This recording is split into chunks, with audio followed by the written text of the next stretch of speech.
देवेंद्र फडणवीस साहेबांचा व्हिडिओ बघा हा महत्वाचा विषय पाणी पिऊन घेतो. पाणी कोणी ठेवलं माझं?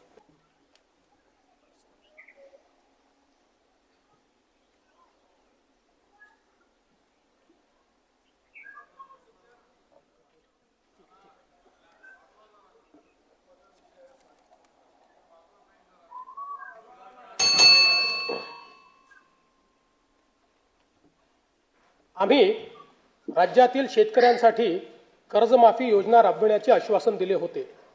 त्याकरिता समिती गठीत केली आहे.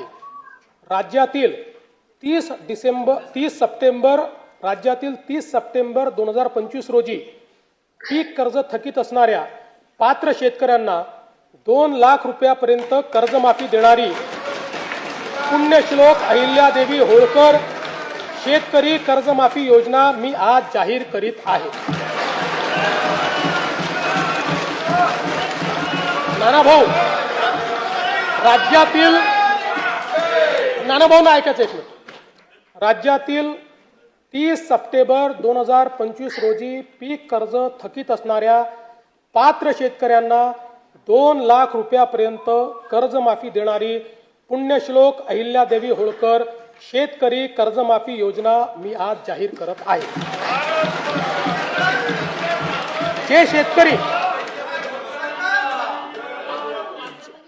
बघितला ना, ते शेतकऱ्याची कर्जमाफी करण्याच्या अगोदर पाणी पेले म्हणजे त्या माणसाचा धगधग जीव होऊन राहिला. म्हणजे त्या माणूस साधा किती तीर मारले कर्जमाफी करून. शेतकऱ्याच्या भरोशावर तुम्हाला खुर्च्या भेटते, खुर्च्या पक्क्या करता. शेतकरी हा रोजगार देतो, त्याचं काही नाही. जेव्हा शेतकऱ्याच्या वेळ आली तेव्हा तुम्ही पाणी पेता कर्जमाफीसाठी. कसलं रे प्रशासन, कसलं रे हे? शेतकऱ्याची 2 लाख रुपयाची कर्जमाफी करून राहिले का? लय तीर मारले का तुम्ही? अरे कर्जमाफी शेतकऱ्याला तशी तर गरज नाही आहे. तुम्ही मालाला भाव दिला त्या शेतकऱ्याच्या, पण तुम्ही 2 लाखाची कर्जमाफी करून राहिले आणि म्हणून राहिले का आम्ही 2 लाखाची कर्जमाफी करून राहिला का? लय तीर मारले नाही आपण शेतकऱ्याची कर्जमाफी करत आहे ना, तर सरसकट झाली पाहिजे. जे नियमित कर्ज भरतात शेतकरी, 2-3 एकराचे शेतकरी असतात, ते 2-3 एकर असतात त्याच्यापाशी शेत, ते नियमित कर्ज भरतात. कोण भरतात माहितीये काय?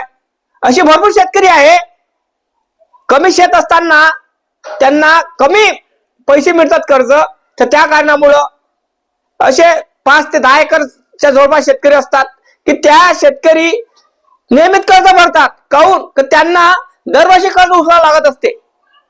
कारण नियमित कर्ज भरलं तर वाढ होते त्या कर्जामध्ये. आज 50,000 रुपये कर्ज उचललं तर पुढच्या वर्षी 75,000 या 1 लाख रुपयापर्यंत कर्ज मिळते जातात. पण माझं एकच म्हणणं आहे मुख्यमंत्री देवेंद्र फडणवीस साहेबांना, तुम्ही जशी लाडक्या बहिणीची पाहणी केली तशी तुम्ही लाडक्या बहिणीची पाहणी केली की त्या लाडक्या बहिणीच्या घरी कार आहे की घोडी आहे की काय नाही, तशी तुम्ही पाहणी करा की जे शेतकरी नोकरदार आहे, नोकरीवर आहे, गव्हर्नमेंट नोकरीवर आहे, त्या शेतकऱ्याचा कर्ज माफ करू नका. कारण असे शेतकरी भरपूर आहे की त्याचे मुलं नोकरीला आहे, गव्हर्नमेंट मध्ये आहे, आणि ते शेत काय करतात, लागवण देऊन देतात. उदाहरणार्थ स्वतःच माझा काका नोकरीवर आहे आणि त्याच्यापाशी 8 ते 10 एकर शेती आहे, तर त्याने ते शेत लागवणला देतो. त्याचे लागवणची शेतीचे पैसे त्याला मिळते आणि त्या शेतीवर कर्ज उचलतो तो, आणि कर्ज भरत नाही, कर्जमाफीची वाट पाहते आणि लेकरांना गाड्या घोड्या घेऊन देते. विचार करा तुम्ही. मी माझं स्वतःचे उदाहरण देऊन राहिलो.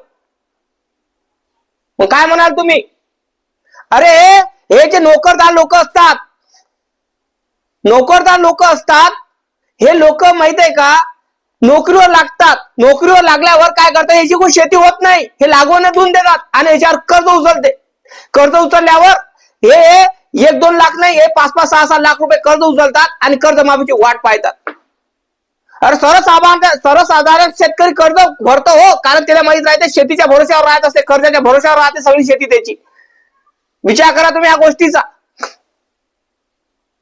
म्हणून सांगून राहिलो की तुम्ही तपासणी करा का कुठला शेतकरी नोकरीवर आहे का, लागवड शेत देते काय, लागवड शेत देते काय, आणि त्याने शेतीसाठीच कर्ज उचललं की अजून अनेक कोण्या गोष्टीसाठी कर्ज उचललं असेल तर त्याचं कर्ज माफ करू नका. तो शेतीसाठी कर्ज उचलत असाल, शेतीतच मरत असाल, शेतीसाठीच करत असाल सगळ्या गोष्टी, तर त्याच कर्ज माफी करा, जेणेकरून सर्वसाधारण शेतकऱ्याला फायदा मिळाला पाहिजे तुमच्या कर्जमाफीचा. कारण कर्जमाफीचा फायदा कोणाला मिळतो, जे गव्हर्नमेंट सरकार नोकरीदार असतात ना, लोक नोकरीवर लागतात आणि लागवण शेत देऊन देत असतात लोक दुसऱ्याला. लागवणचे शेतचे पैसे वेगळे मिळते, खरडचे पैसे वेगळे मिळते, लागवणदाराला काहीच मिळत नाही. आणि मग ते नोकरी करतात, शहरात जाऊन घरदार बांधतात, मस्त राहतात शाहीने, आणि वावरावर कर्ज उचलतात, सोसायट्या उचलतात, कर्ज उचलतात, आणि ते कर्ज भरत नाही आणि ते वाट बघतात कर्जमाफीची. आणि गरीब शेतकरी जो असतो त्याला कर्ज उचलल्याशिवाय भागत नाही. कारण दादा तिच्याकडे शोध नसतो पैसा आणण्याचा, येण्याचा. विचार करा तुम्ही. कारण गरीब शेतकरी हा इथं मरत आहे. इथं शेतकऱ्यावर अन्याय झाला, इथं शेतकऱ्यावर अन्याय झाला की शेतकऱ्यावर अन्याय असा झाला की जे शेतकरी सतत कर्ज भरत आहे, नियमित कर्ज भरत आहे, त्या शेतकऱ्याचा तुम्ही घात केला, नाइंसाफी केली त्या शेतकऱ्याची सांगा तुम्ही. हा शेतकरी मरून राहिला, आत्महत्या करून राहिला, पाहिला का तुम्ही? अरे गावातला शेतकरी आत्महत्या करतो, शहरातला शेतकरी आत्महत्या करत नाही. कळलं काय? अरे तो शहरात शेतकरी जातो ना, तो शेतकरी नसतो, त्याचे पोरं जातात किंवा शेतकरी जातो, तो नोकरदार असतो. गव्हर्नमेंट सरकारवाले भरपूर असे शेतकरी आहे की ते त्याची कोण शेती होत नाही, ते लागवड शेती देऊन देतात आणि बाहेर ठिकाणी जातात, जॉब करतात, मस्त त्याची गव्हर्नमेंट सरकारची जॉब राहते, गव्हर्नमेंटची जॉब राहते, तिथं घरगीर बांधतात, गावात शेती राहते, त्याची गावाची शेती भाड्याने देऊन देते, लोकांना वाहायला देऊन देते, त्याच्यावर कर्ज उचलते, गाळा घोडा घेतात, घरं बांधतात, सगळ्या गोष्टी करतात, शौक पुरे करतात आणि वाट पाहतात कर्ज माफीची. तर माझं महाराष्ट्र सरकारला निवेदन एकच आहे की तुम्ही जसं लाडक्या बहिणीची तुम्ही पाहणी केली, पडताळणी केली की त्या बाईच्या घरी गाडी नाही पाहिजे, तिच्यापाशी इन्कम नाही पाहिजे, हे नाही पाहिजे, टमकं नाही पाहिजे, ढमकं नाही पाहिजे, तसं तुम्ही पण पाहणी करा आणि त्याचीच कर्जमाफी करा, फलकून त्याची करू नका. ज्याला गरज आहे कर्जमाफीची त्याची करा, हे माझं मत आहे. तुम्हाला काय वाटतंय नक्की कमेंट करा, लाईक करा, चॅनलला सबस्क्राईब करा, फेसबुक फॉलो करायला विसरायचं नाही.